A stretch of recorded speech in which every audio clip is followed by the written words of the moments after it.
Capitals in white snagged the #1 seed going into quarterfinals and matched up against Ozone. Ozone had some nice long throws, including this one from Catherine Wooten to Heather Waugh. The game was an excellent battle with big hucks, tough person D, but also a lot of calls on both sides. The Capitals do a great job of utilizing the whole field with big swing throws. The game ended with this exciting Callahan score by Chantal Mayette and Capitals with the win, 15-9.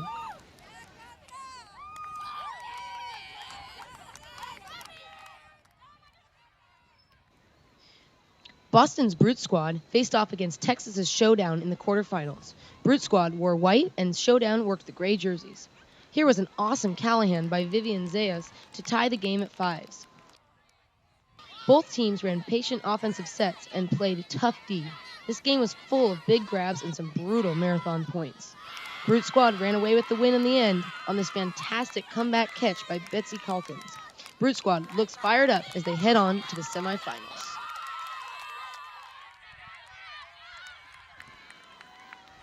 This regional matchup showcased Fury in dark blue against Zeitgeist wearing white. Both teams were very focused to begin the game, knowing there was a lot on the line. Zeitgeist scored the first point on this huck from Kath Ratcliffe to find Liz Flegel in the end zone, but it was all Fury after that. Liz Penny brought excellent focus on D and was rewarded with the Callahan to fire a team up. Fury dominated the second half and proved they were no joke with a rout victory of 15-4. Next stop, semifinals. Seattle's Riot in blue battled it out with North Carolina's Backhoe in white for a trip to the semifinals. Backhoe opened up their long game with a nice end zone catch here by Franny Goodrich. This game was full of big hucks and hard-fought points by both teams. Riot's high-powered offense proved to be too much as they marched down the field, and Miranda Roth found KB Brimacombe in the end zone for the win, 15-10.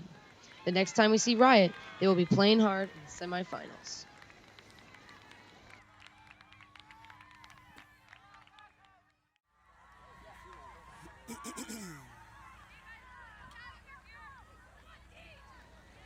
The second semifinal matchup showcased the #1 tournament seed Riot in blue versus the #2 ranked Fury wearing white in a Northwest regional battle. These teams have faced each other in the finals multiple times in years past, but this year there would only be room for one. Riot and Fury have some of the most dominant players in the women's game, and it proved to be the case today. Fury's Alicia White makes a super athletic catch to make it 3-1 Fury. Riot worked hard early on to keep it tight as they swing the disc to Gwen Ambler, who previously played for Fury, who finds an open Smalls Lawson, who toes the line to bring it within one. 3-2 Fury. Fury's young guns rocked it with Georgia Boscher putting up a huge huck to Cree Howard, who makes a sick read in the end zone. Both of these girls are dominant players in the college game today.